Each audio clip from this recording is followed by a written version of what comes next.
So welcome, everybody. My name is Heather Corbett, and I'm a member of the Bates Alumni Engagement Team, and I am so pleased that so many of you can attend this sixth and final for this fiscal year program in our Alumni Professional Development Series, which is a collaboration between Bates Alumni Engagement and Lighthouse Career Associates, which is led by Bates' own Ann Shields. More on Ann in a couple of minutes. I want to share a few housekeeping items with folks. So first of all, this program is being recorded. If during the presentation you prefer gallery or speaker view, you're welcome to toggle between those options in the upper right-hand corner of your screen. Out of respect for our presenter, everyone will be muted during her remarks. If you have questions through the program, please either raise your hand, use the raising your hand function, or enter your question into the chat. So with all of those behind us, it's my pleasure to formally introduce today's featured speaker. Ann Shields' business, Lighthouse Career Associates, offers professional development opportunities to people at any stage of their careers. Ann's a Bates graduate from the class of 1980 and the parent of Keenan, who's the class of 2018. She has more than 30 years of career coaching experience, primarily with liberal arts graduates and students. Ann has worked at several of the top tier liberal arts colleges and has consulted at or worked closely with dozens more. And I hope you'll all join me in welcoming Ann and participating in this program. Thanks, Ann. Thank you, Heather, and thank you for having me. I am humbled by being able to do workshops with alumni. I am a hardcore liberal arts believer, and liberal arts and career coaching is really my special niche. The topic we're talking about today really it's not segmented based on type of education. Lots of people are wondering, can I save this job? Do I need to leave? Do I need to quit? How can I make it better? My job is just a job. It used to be a career. I love my work, but I hate my job. It's swirling all around us. This registration list had a class span of 36 years. Alumni spreading 36 years. We have some folks from the mid 80s, and we have some very, very, very recent graduates as well. I'd like to start us with a quick question for you to answer in the chat. And I'll give you a minute or two. What do you need to walk away with today to have this been a good investment of your time?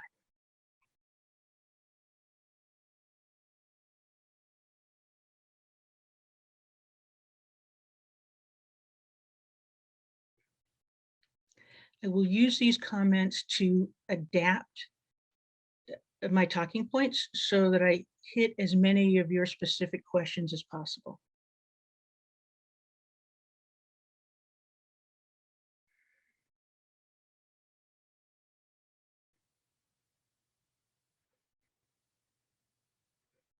And Heather and Meredith, you're going to have to help me with this.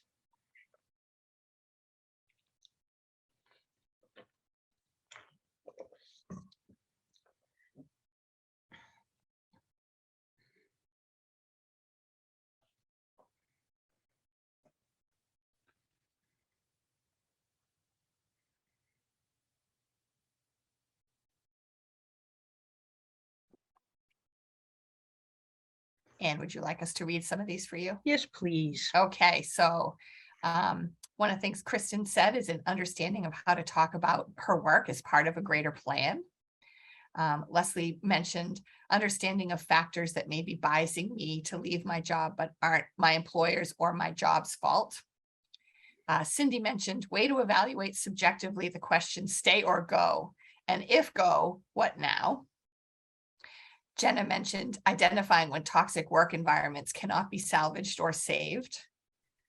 I love Karen's, gosh, anything really about whether or not I should be moving on or counting my blessings and what direction to go if I am going.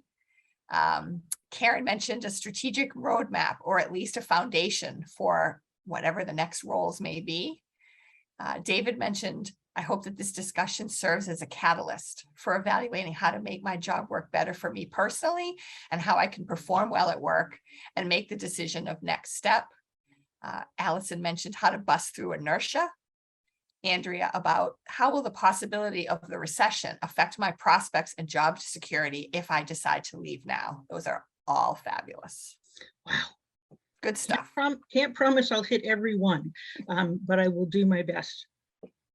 Okay. The material that I'm using today is drawn from the work of two Stanford professors. They work in the design school, Bill Burnett and Dave Evans. They were engineers. They redesigned their own careers to go to Stanford and work directly with students. They created a class called Designing Your Life for Stanford undergraduates as part of the career lab, because they realized that so many of the students just didn't have any idea what they wanted to do. The course quickly became the most popular undergraduate class at Stanford. These two guys wrote a book called Designing Your Life. 6-7 years ago, New York Times bestseller. For those of you who are a little bit older, think of this as Dick Bowles's "What Color is Your Parachute" for this generation. It looks at how do we make a life that we want intentionally?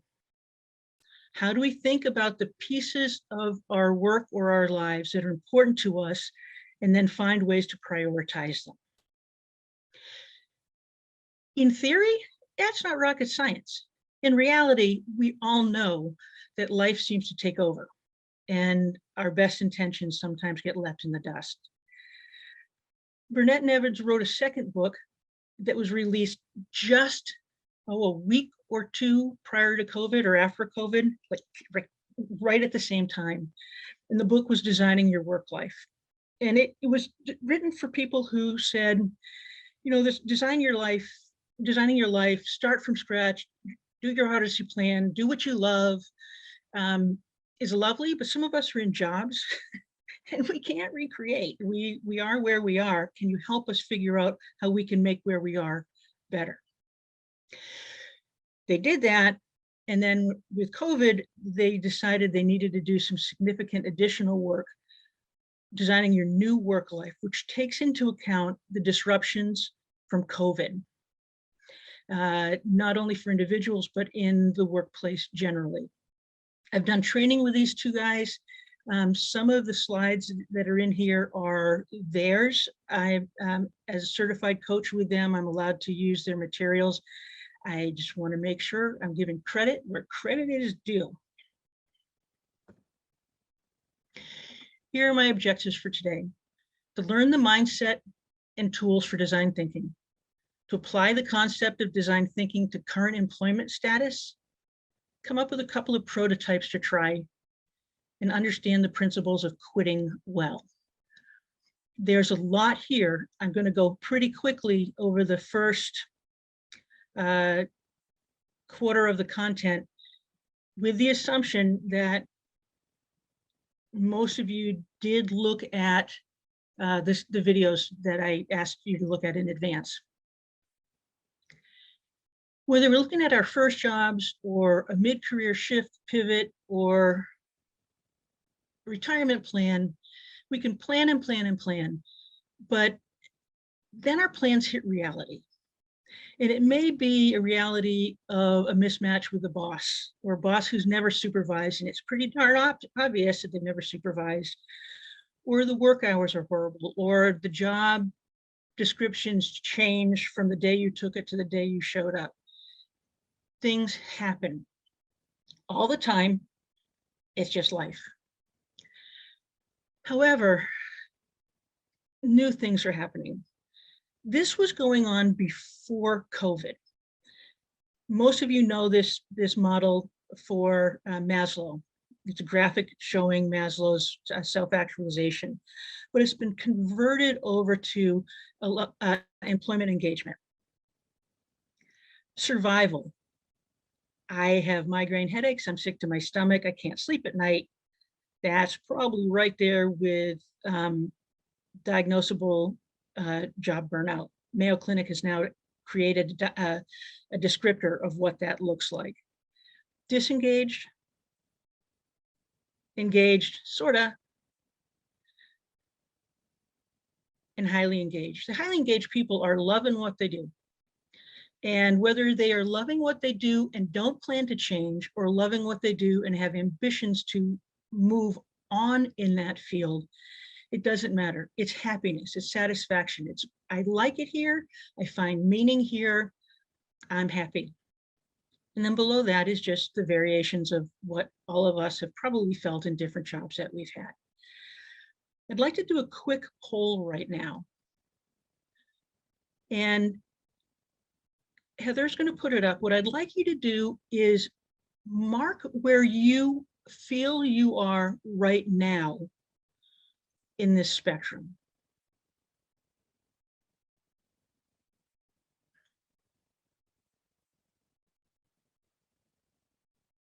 Oops, sorry, the spelling on the error on the bottom. I apologize.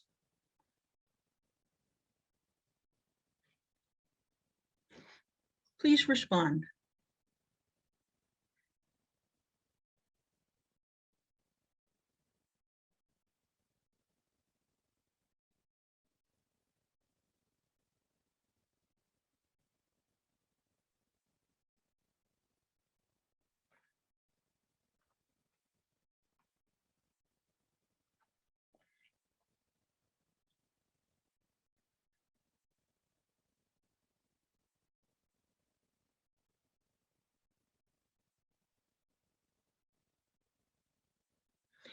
Honestly, this is a little bit better than I thought it might be. And this is good. There is hope here if this poll is representing, since this poll is representing the attendees. All right. That helps. Good. Okay, so, whoops.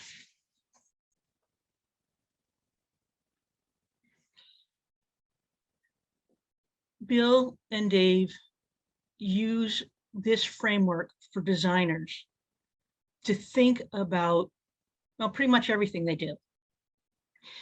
You can't fix a problem unless you're willing to accept you have one.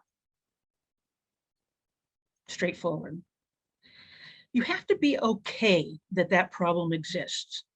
There can't be beating up, there can't be blame, there has to be an understanding and a willingness to understand further.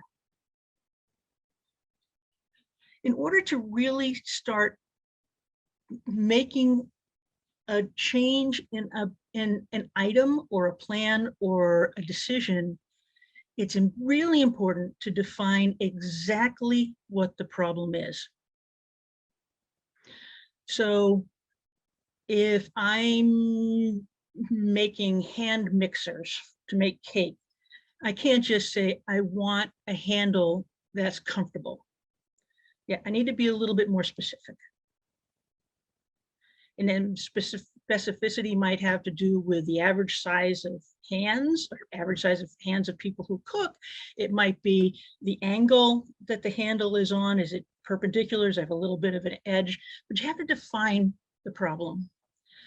And then once you have the problem clearly defined, you can start coming up with ideas on how you might get from here to there. In design, the assumption is there is not one solution. It's multiple choice. And at this stage, there's no way of knowing which of those multiple choice answers is the right one. So from the ideas that are generated in best common sense, the designers pick one and try to figure out how they can try that change out. They don't say, okay, it doesn't fit right now, so we're just going to change this and we're done. Nope, it's a lot of tweaking, a lot of tweaking. And so designing is not so much planning, whereas I think of planning as GPS or MapQuest. You go from here to here to here to here. Designing is more, well, they use the word wayfinding. You start in a direction, you try something. Oh, no, that's not quite right. So you tweak it over this way a little bit. Oh, that's not quite right. And you tweak it over this way a little bit. until you are at a place that makes sense. For younger adults who are just starting in the workplace, my general advice is if you can get yourself pointed in a general direction, every step forward will take you closer to where you want to be, but it might not be a direct step. It might be diagonally, it might be sideways. But if you have an idea of what might make you happy, what kinds of problems you want to solve, you can get there. But you're going to need some kind of compass to know that you're going in the right direction. We'll get to that in just a minute. In order to be able to do this designing, mindset is important. Fixed mindset, things are the way they are. They're never going to be any different. Things will never change. Can't work with design thinking because design thinking is about making changes. When you work with this in this mode, a key piece of the mindset is being able and willing to reframe, to look at the problem from more than one possible perspective. Well, what if I looked at it this way? What if I looked at it this way? An example might be, my boss is in a horrible mood, period. It must be something I did, period. Or it could be that his child just threw a football through the kitchen window and they came to work frazzled and unhappy. We don't know why they're upset. They're upset, but we don't know why. But we guess, we put stories to the reasons. We have to be really curious, because if you think about life being multiple choice rather than true or false, you have to be able to think of a lot of options. And brainstorming is a key piece of this. It is a process. It takes time. Bias towards action. The idea for this one is the only bad action is no action. Try something and see what happens. The something with prototyping, and especially the prototyping we're going to talk today, is very small changes. You keep the bar low and the risk low. When you try something new, you have success, great, you take the next baby step forward. You keep the bar low, you don't have success, it doesn't turn out the way you thought, low risk, make a shift and try something else. Multiple choice, you can pick more than one answer, and most of the time you will pick more than one answer. The last part of this is radical collaboration. And this is critically important for designers and important for us today. This is a mindset of allowing other people's views and perspectives to come into play for you. We each see the world the way we see it. Other people can help us possibly reframe. Their curiosity can help us come up with new options. So working with other people, a coach, a family group, friends, team, doesn't matter. This works best if you're doing this with someone else. Okay, start where you are. You have to accept that there's a problem. You're here. That's check one. Empathize. This isn't easy. This is hard stuff. It's not just COVID, although a lot of employers want to say, oh, this is all the disruptions because of COVID. No, other researchers are saying, no, COVID was really the tipping point for people to just say, I'm not taking this anymore. I want to be compensated well. I want a flexible work schedule. I want to be appreciated for what I want to do. I want new challenges. I want what I do to mean something. Those wishes and dreams and needs existed before COVID. but we all just kept doing what we always knew how to do. COVID hit, we had to scrap most of what we knew to be true. We had no normal. We had to try to invent a new temporary normal, and we're still trying to do that. So when we start where you are, it can be a basic assessment. What are my values? Now that sounds really, really basic, but it's core. What are the most important things to you? Is it family? Is it freedom? Is it financial security? What is it that you need to have that you don't want to compromise? And you really feel like you can't compromise in your life if you're going to have a good life. And this is good life overall, not just work life. So you might do a values exercise. You might be in a place where you just think, I don't like my job, period. Well, what parts don't you like? All of it. Well, do you like your colleagues? Yeah, I like my colleagues. Well, do you like this project you're working on? Oh yeah, I like that. So part of the starting where you are may be teasing apart parts of your work that are still satisfying for you, are still interesting to you, and putting those on one side of a column. And on the other side, the things that are not working for you.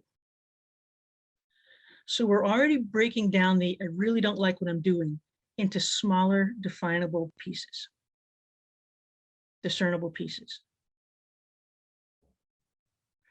Any questions at this point?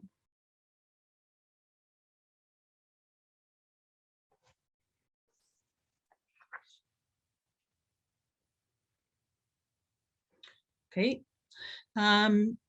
So this whole great resignation, the big quit, whatever you want to call it, another phrase has been coined, and it's not the great reshuffle, it's the great reassessment.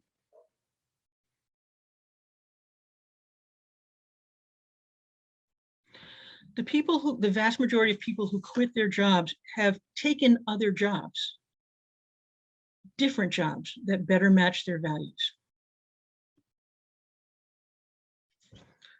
One of the things we want to look for as we start with ourselves is to think about our beliefs. And Bill and Dave call these beliefs in particular dysfunctional beliefs.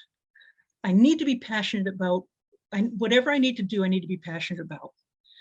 A study at Stanford showed that only 20% of people that they surveyed in this research project could definitively identify a passion that they had. Most of us have passing interests or multiple strong interests, but do what you're passionate about, I don't know what that is. Particularly hear that with younger adults who perhaps just haven't lived long enough. My job sucks, I need to go to another company. The idea that if I can just go someplace else and it will be better. I think we've gotten a little bit wised up on this one. We're doing because of that self-assessment and the job assessments. I'm not happy with my job. I have no ideas how to make this better. The last job I was in, this was my mantra. I have no idea how to make it better. I thought I had tried everything possible to make it better for me. There were some things I didn't try. We'll talk about those in a bit. My problems are insurmountable. I am stuck. I have no options. And it might be I have no options because I really need this health insurance. It might be I have no options because I'm an English major and I was lucky to get this job. I have no other options because I'm not trained to do anything else. I have no other options because I have no idea what's out there. I must choose between money and meaning. I can't have them both. That is a pretty common thought, but money and meaning are two different ways of receiving value from the work that you do. It's not an either or. You can have meaning and money, and you can also have different degrees of how engaged you are at the work, of how much opportunity you have to grow professionally, for intellectual challenge. All of these are different measures that at different times in our lives will come up different. If you start playing with money right now, yep, my kid's going to go into college. I need to start saving more than I did, or I'm in a pretty good shape with my retirement plan. I really want something that's more meaningful. So over our lives, we shift these things. There is a reality, though, that some problems really are problems. And when we look at our situations, we do the self-assessment. Bill and Dave talk about two particular kinds of problems that get people stuck. A gravity problem is a circumstance that cannot be changed, or you're not willing to do what it takes to change. If it's not actionable, it's not a problem, it's a circumstance.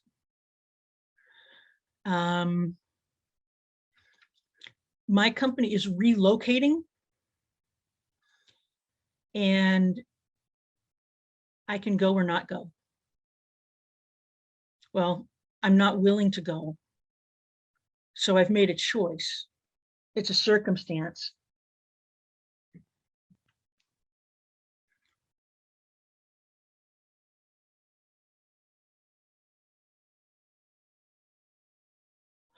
I am not fast enough and careful enough with my work to be good at coding. Okay, is that because you aren't willing to do something to change? Or is that something that you've worked on and just have to accept, I'm not accurate and I'm not fast? You accept it and then you move on. An anchor problem is different in that you're stuck on one solution and you don't really have a good grasp on what the problem is. So a woman I know wants to get back into her art. She's in a small apartment with a couple of young kids. There is no place for her to do her artwork. She's stuck. I have no place to work. Absolutely convinced she has no place to work, and I don't have money to rent the kind of place I want to rent. Okay. Well, she wasn't quite as stuck because the issue was she needed space, not she needed space in her house. She found an art organization that actually leased studio space at a very low cost to people who were just starting out. So the problem wasn't, where do I do this in my house? The problem is, where can I do this? So in order to move to the place of being able to identify the problem, we really need to strip it down to its basics.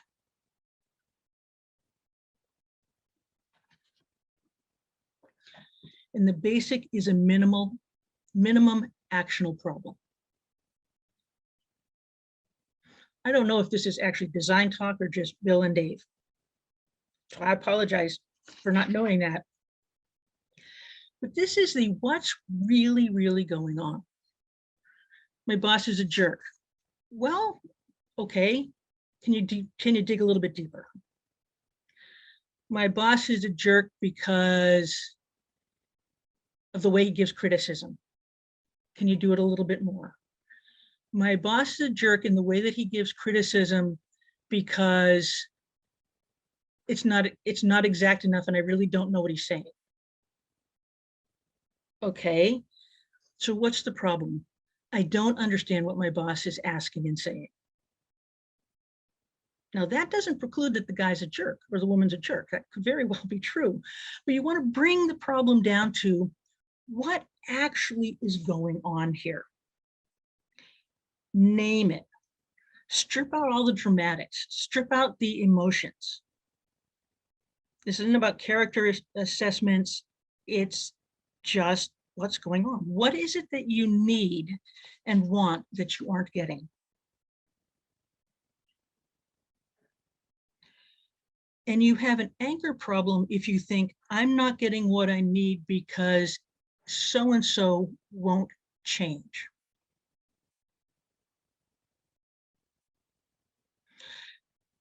I don't know how many times I've said myself and have heard people say, this place will never change.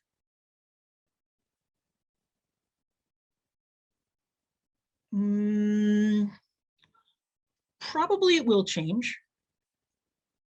Possibly not in the direction you like, but certainly it's not something you can do to make the situation change. All we can do is think about what's the minimum actionable problem. I don't understand what my boss is asking from me, and brainstorm ways to get that problem solved.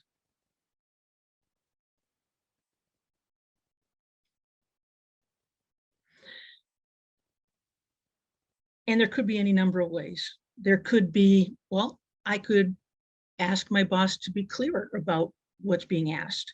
I could, after we meet, write down what I think he said and review it with him to make sure what I heard is what he said.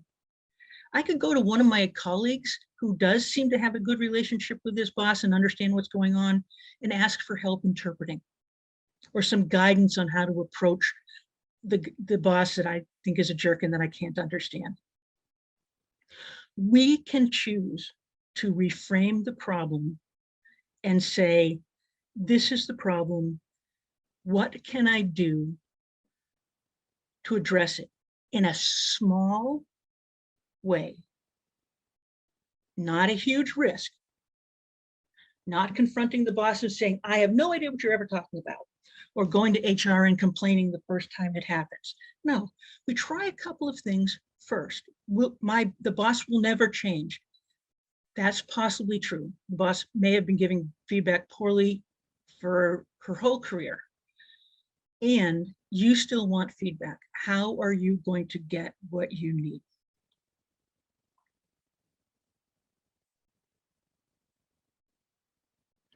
Before we move on, I just want to make sure there are no questions here.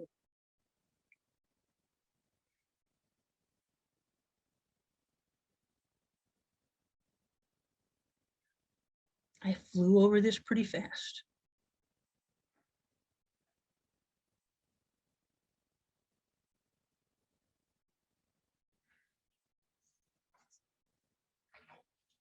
We need to be able to define the problem clearly and in a way that we can do something to try to resolve it. We need to be really curious. How am I looking at this? Are there other ways to look at it? There's also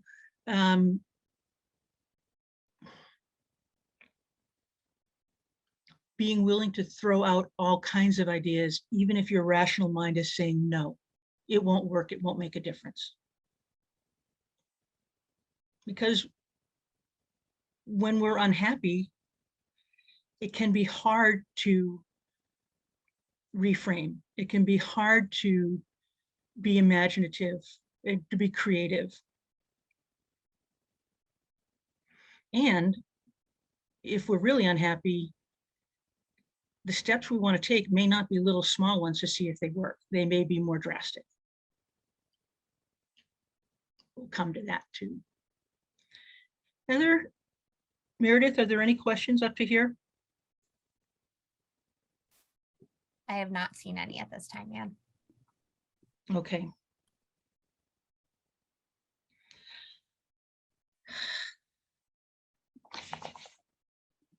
So what?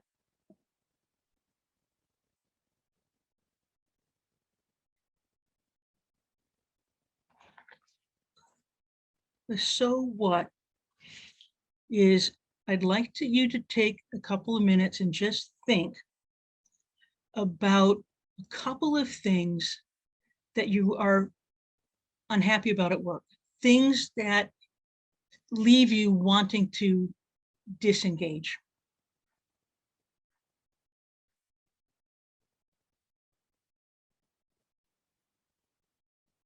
Relationships, tasks, boredom, money.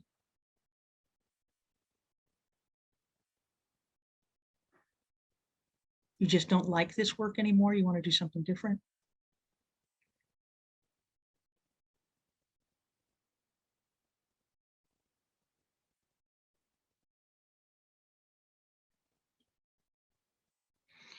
I'd like you to come up with at least 3.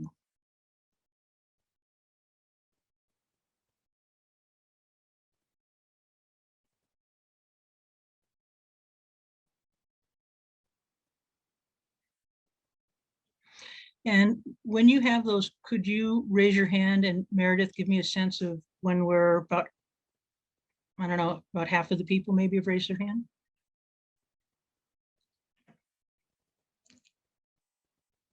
The rest of the program today is built on this short exercise. What's making you crazy at work? What's making you wonder whether or not you want to stay?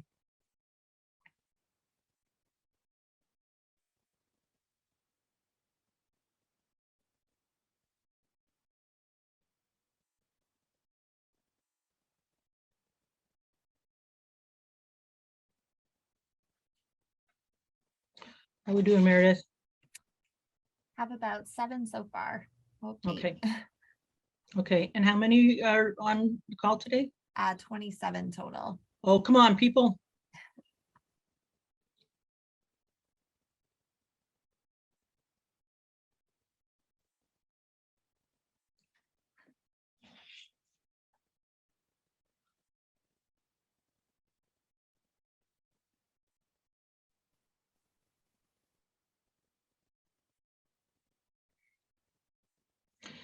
In a couple of minutes, I am going to have Heather break the group up into pairs and have you go into breakout rooms.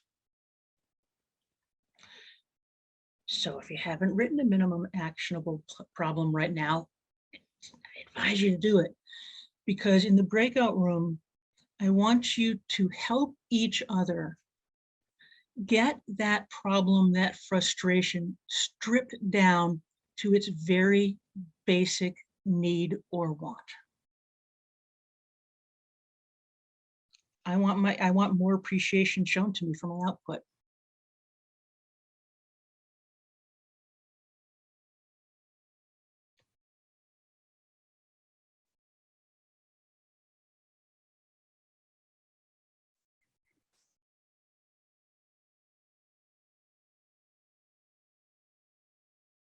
I want a livable wage.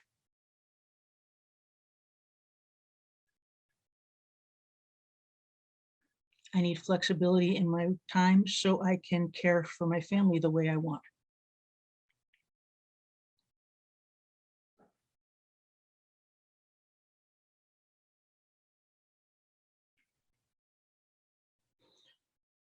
So we're going to go in breakout rooms. Your task with your partner is to help each other look at what you've written for your minimum actionable problem and get it stripped down to the basics. I'll give you 5 minutes. If you are done sooner, you can jump back into this room. And one more time, are there any questions?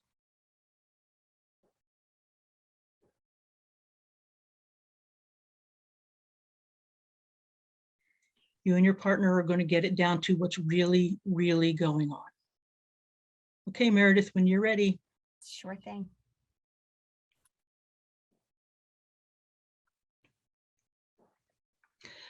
So what? So did anyone struggle with coming up with the minimum actionable problem?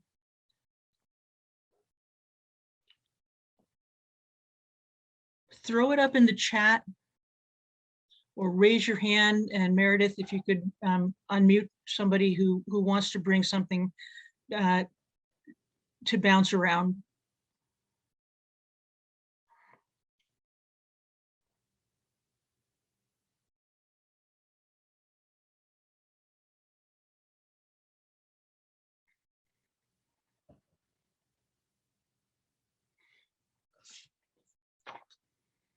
Hearing none. Nothing so far. Okay.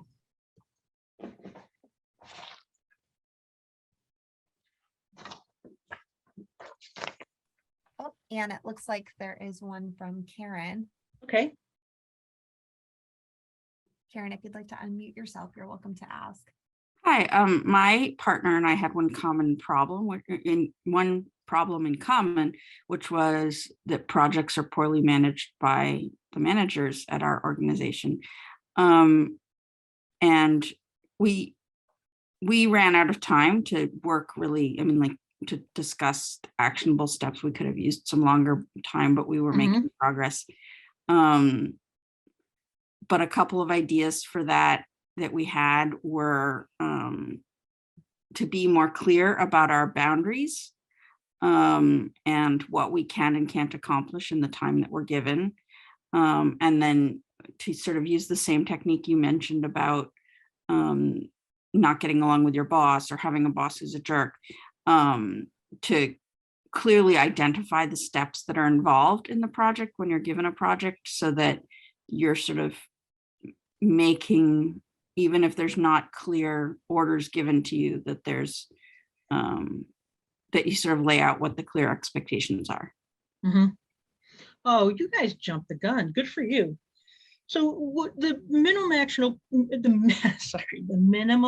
actionable problem is that the projects you're involved with are poorly managed. And how can I work with or around this as a problem? And you came up with a couple of ideas. That's great.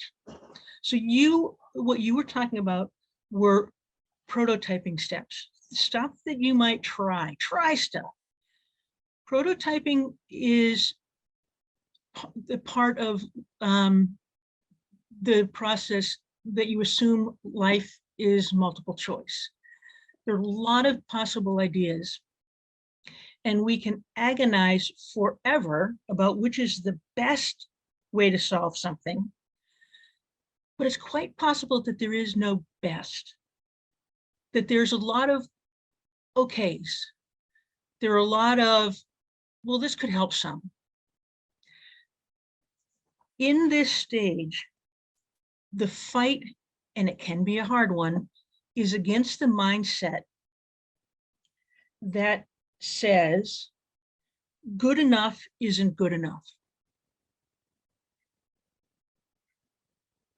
And if I compromise, I'm giving up. If I pretend everything is okay, I'm Pollyanna. I'm being Pollyanna. I'm in denial. This model is not denial. It's not Pollyanna. It's not suck it up, life goes on, it's the way it is, grow up. It is about trying small things to see if you can make it better, and then trying something else. That one of the toughest mindsets challenges could be bringing yourself to a place where you say, good enough is good enough for now. You're not giving up. What you're saying is, I've got what I've got, now what? How can I change it? If you wait to find the best thing, it might never happen. Or no matter how much you research and come up with a plan for the best thing, reality goes headlong into the plan. And then the costs and the risks are much higher. So prototyping may be about asking good questions. And that could be, could we, before we embark on this project, lay out some clear timelines and expectations? Maybe creating an experience. I really don't like my job, and I think marketing looks kind of cool. I can't just quit my job and go to a marketing job because I have no experience. So, and I'm not even sure I would like marketing, but I'd like to try it. So maybe a prototype is, what little thing can you do to get some experience or exposure to marketing, to help you decide if you're going to take another step in that direction, or if you're going to sidestep and maybe look at something else. Maybe it's not the data analysis in marketing, it's the copywriting. We're going to test our assumptions. Is the grass actually greener on the other side? One of the things about prototyping is that if it doesn't work, you're going to fail fast. You try a little something, it either works or it doesn't, and then you move on. It's not long and drawn out. You are also going to fail forward. If it doesn't work out the way you hoped it would, you know that is true, and it gives you more information to make a better choice for the next thing that you prototype. Bias to action is core in design thinking and applying design thinking to our jobs, our life plan, whatever. This is a way to sort of sneak up on your future. You still don't know if this job is worth saving, but you're going to try a couple of things in the meantime to see if you can make it a little bit better for you. What can you do or change that could possibly make this better for you?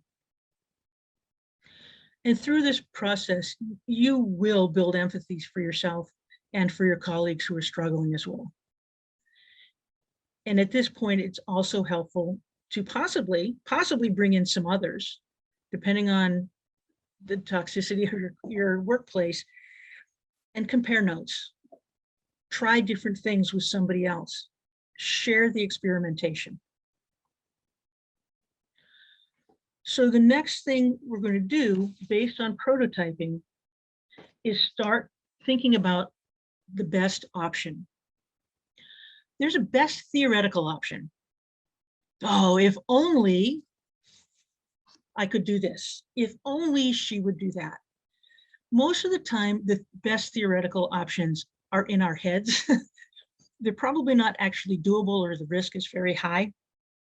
Sometimes sometimes I should starts off the description of what the prototyping step might be.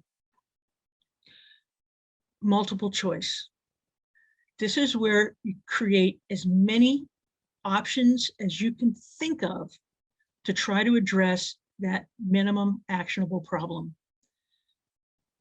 Brainstorm, spitball, and make that rational mind just go in the corner and be quiet while your curiosity and your imagination do what they do.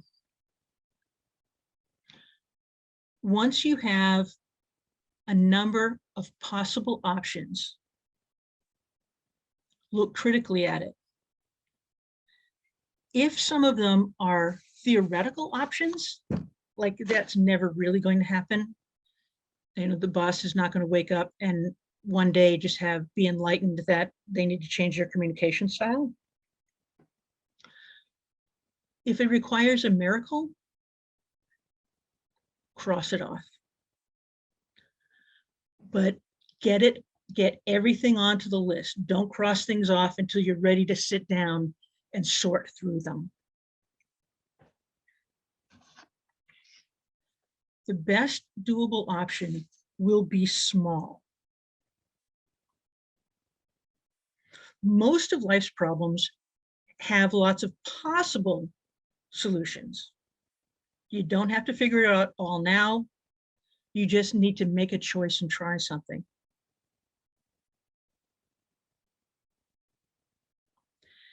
And whatever you try will help take good enough for now to this is better than before.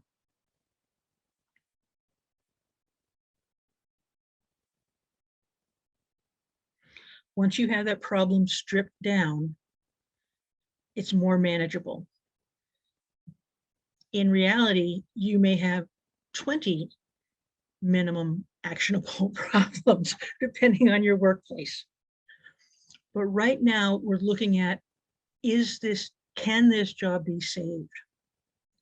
Can I do some things differently, or can I do some new things that will make this job good enough for now so that I can move to something better? So now what? Karen, you and your partner already jumped the gun, so you're gonna have a chance to go back. Heather's gonna put you, Meredith is gonna put you back in the same dyads. What I would like you to do now is take some time to spitball and brainstorm with each other more possible options. So Karen, you said you came up with a few, come up with some more. Come up with as many as you can for each other. You'll have to just kind of split your time and work as quickly as you can. We are just learning how to use these tools. You are unlikely to walk away with an, oh my gosh, I know exactly what I have to do today. That was the best hour and a half I ever spent. No, you're learning the tools and doing some practice with them. You're going to go into dyads, pick one of the problems that you want to work on, either something that you're currently working on that you're struggling with, or one of the new ones that you came up with. Brainstorm with your partner options on how you might be able to address it. Try to come up with at least 5. Sort them for best theoretical and best probable or doable.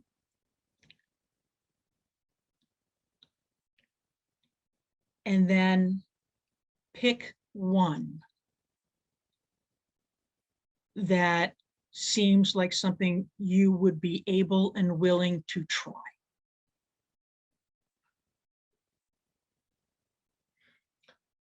Brainstorm with each other, sort them out into theoretical and doable.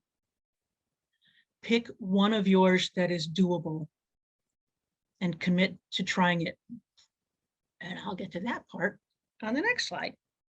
Okay, Meredith, unless there's questions, they can go back into groups. All right, I'll be opening up the breakout rooms in just a minute. I think we have everyone back though. Okay, great. Hey, everyone. Could a couple of people tell me how that went? What did you come up with as a doable option to try for your prototype? And don't make me call on you. Could somebody raise their hand? And if you couldn't get it, let's talk about it together. Okay, Olivia, you want to try? You can unmute yourself, I think. There you go. Yeah, I'm debating, I'm in the sustainability sector, and I'm looking to maybe change gears to a different department or sector within the sector. And I'm going to start to interview people that are in jobs that I think might be interesting. So reaching out to random people and see if they like their jobs more than what I like my job currently. Yeah, I mean, that's the standard old information interviewing networking is absolutely part of prototyping, or can be. Before you make the jump, is it what you really think it is? You know, I think again with students like, oh, ever since I was 5, I wanted to be a lawyer. Well, that's great, but did you really know what a lawyer was? We make assumptions. You're already in the field, so you're starting with a higher level of base knowledge. And so your questions can be more targeted, and the people you reach out to may already be in your network or are in networks that are well established and may be able to pass you on. So the thing about a doable plan is it needs to be check-offable. So if you said, I need to find out more about what's out there, that's not check-offable. I'm going to talk to 10 people at least until I get these 5 questions answered. These are questions I want answers to, and I'm going to network until I get those answers. Check offable. You can make it a much smaller number. I'll talk to 2 people in the next 2 weeks. A bias towards action and baby steps. You don't have to have a huge amount of time. You can just dabble because you're trying. Anyone else?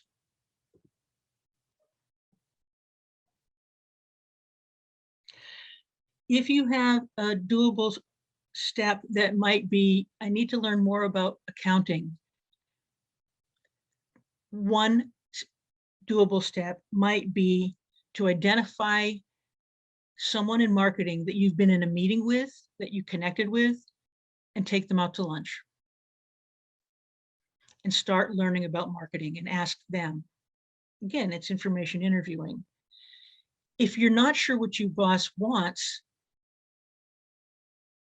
have you tried directly asking?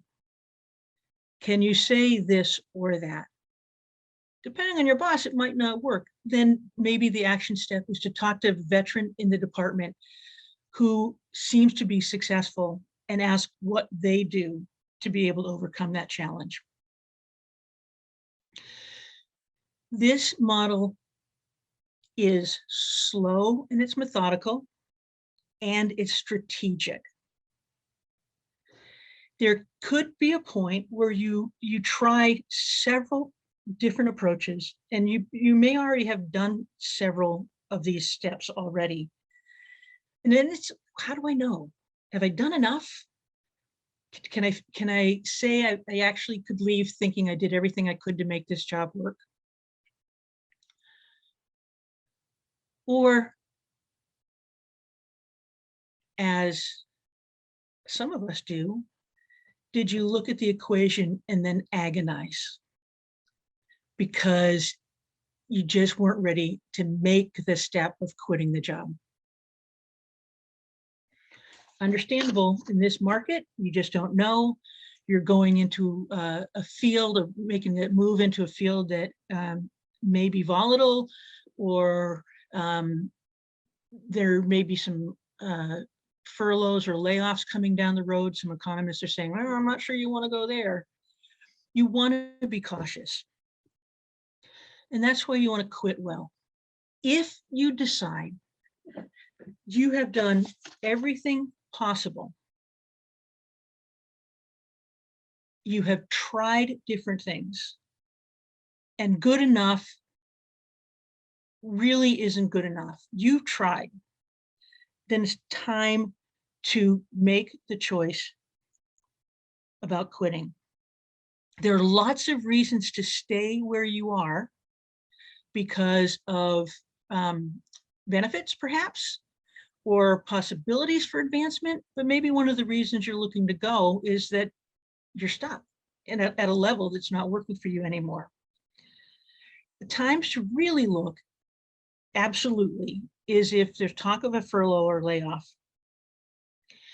If your workplace is so toxic that is affecting you physically and mentally. Mayo Clinic has talked about job stress, job burnout as being debilitating to a point where you are getting less done. You're turning in subpar work, and you're really starting to question your identity and your value personally. You get to that point, it's time to say goodbye. It's probably not going to be savable, and you still want to quit well. There are different kinds of quitting. You can burn a bridge and just say, I'm out of here. And sometimes we fantasize about that. I know I did. You just drop a bomb in the middle of a meeting and walk out. That can be a wonderful fantasy. I'm sharing some stuff I probably shouldn't be sharing, but I'm probably not alone. You may also need to simply reframe.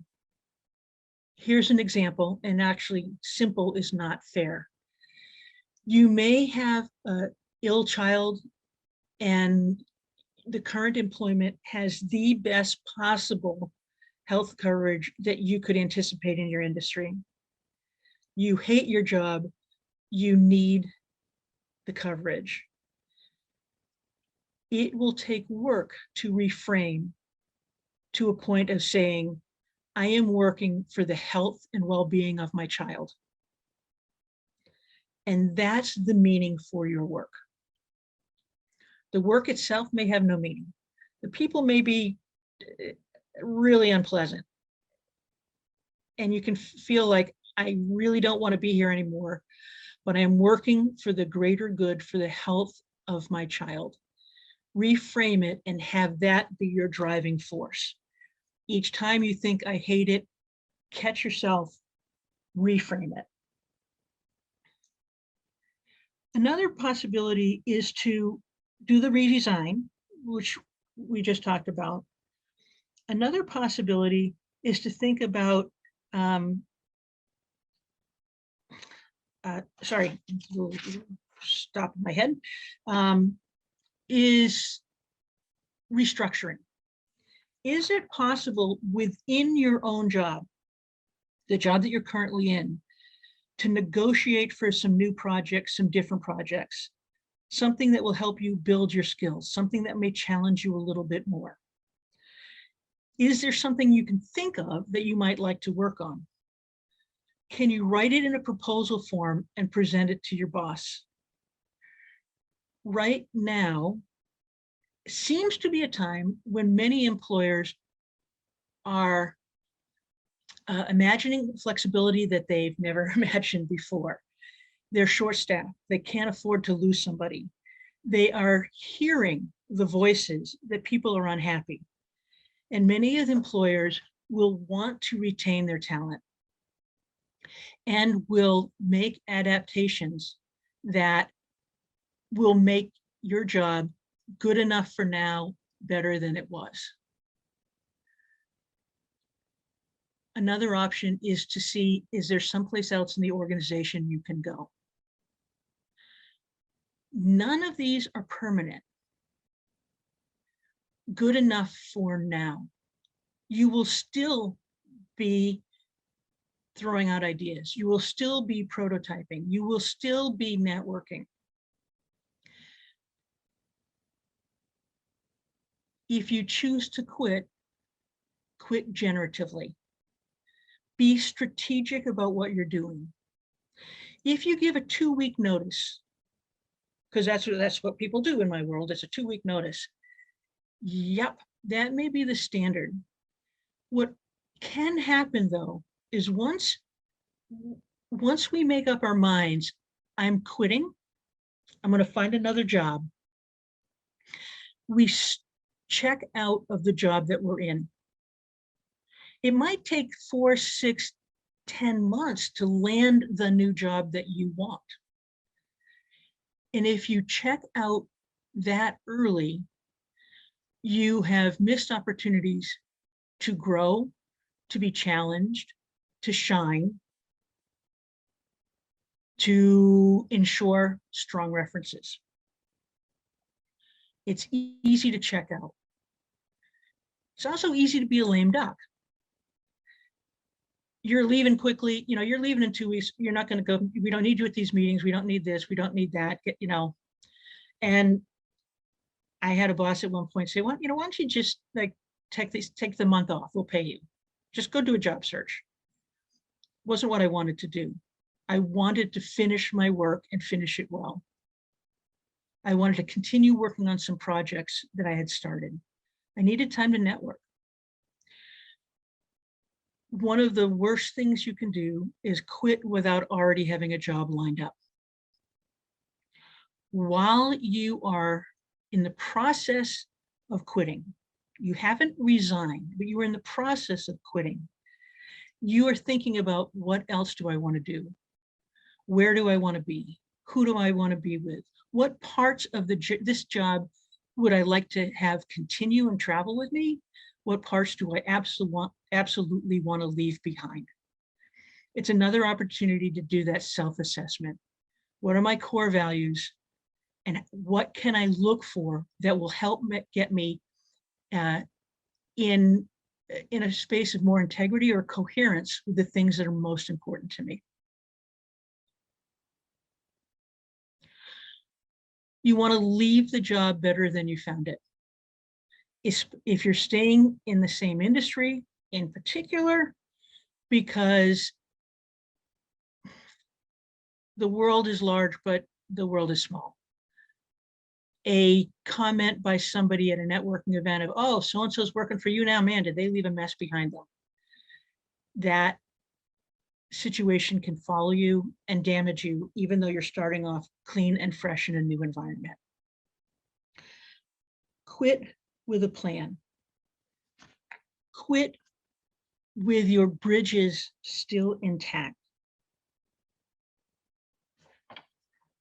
Give yourself enough time in the quitting process to develop a plan on how you will hand off your projects. That will get you a much stronger reference from colleagues, never mind bosses, from colleagues that you might ask to be a reference for you. Take time to think about who you might cross-train, who might be a good successor for you. And while you're in the process of quitting and finding something different, bring that person along. You can't guarantee a job. You don't promise them a job, but there will be somebody who remains, who can pick up parts of where you left off and not damage the department, not leave your colleagues frustrated and angry. You want to keep demonstrating competence. You want to keep building your skills, and you want to actively grow your network in and out of your organization, in and out of your industry. Use the Bates network, the alumni network, to find people in the city where you want to be or doing the work you want to do, and ask them for advice. Say, I've got 4 questions I'd like to ask you because I'm thinking about a shift. Would you be willing to help me with those questions? Someone might say, yeah, give me a call. Someone say, if you're in the same city, might say, meet me for a drink. Somebody would say, I'm really busy, but send me the questions and I'll do the best I can to send you back some answers. Bates alums, in my experience, will rarely not help another Bobcat. Use the network, use the Bates family, use the Bates community. You can pay it back by helping somebody else 6 months from now, 12 months from now. Some sophomore who's looking for an internship, you might be able to give them some advice. Spitball options. Pick the best. Try something, anything in a baby step.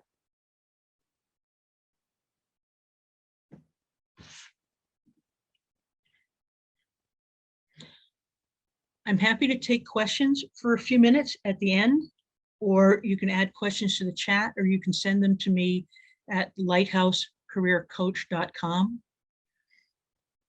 But just for a wrap up, this is an overview. This isn't a, can I solve my problem? Can I quit now? Can I justify quitting? Good change takes time. You deserve to be strategic and thoughtful in whatever you do, whether you're trying to make the job you are in work better for you for the short run or long run, or take time to land well when you do leave your current employer. The designing isn't done until you decide it is. You can keep tweaking. Those of you who have had several jobs know that 6 months into a new job, you're already thinking about, you could already be thinking about, what would I do differently next time? What do I wish I had known? What do I wish this job would have had? the more information you gather along, the longer you live, the clearer your decisions can be because you're working with more and more information. And my final word to you is to urge you to aim for joyful. If you can find that in your work, all the better. I was very fortunate to been able to start my career in a direction that made sense for me. But work is work. Passion for your job is something that's new. It came out of the late 50s, 60s, and 70s. Do what you love. Do what's meaningful for you. You might develop it into a passion, but you can also find meaning in other parts of your life. Think about those things that you can get out of work, the different values, money, engagement, creativity, making a difference, and set those gauges for where you want them to be at this point in your life. And it'll be good enough for now, until it isn't. And then you do some changing again, some prototyping and some tweaking. Thanks for joining us today and staying with me to the end. Again, I'll stay on for a couple of minutes, but again, you can reach out to me at lighthousecareercoach.com. And if you're interested in trying to go a little bit deeper with some of this, I am starting to think about putting together a pilot small coaching group so that there can be a design team and radical collaboration with people who are about in the same place, struggling with some of the same issues. If you're curious about it, I'm happy to talk to you. And thank you. Heather? Thank you, Anne. I can't thank you and your associates at Lighthouse for sharing all of these important programs for our Bates alums. And I want to thank all of you who stayed till the end for participating. And I hope that you found the program to be meaningful and informative for what you're experiencing in your life right now. So please be on the lookout in the days ahead for a follow-up email, which will include a recording of the program and a follow-up survey. A link to the survey is going to be dropped in the chat if it hasn't already. And please help us evaluate this session so that we can continue to grow and provide quality services to our alumni moving forward. I hope that you all enjoy the rest of your day, and thank you all for participating.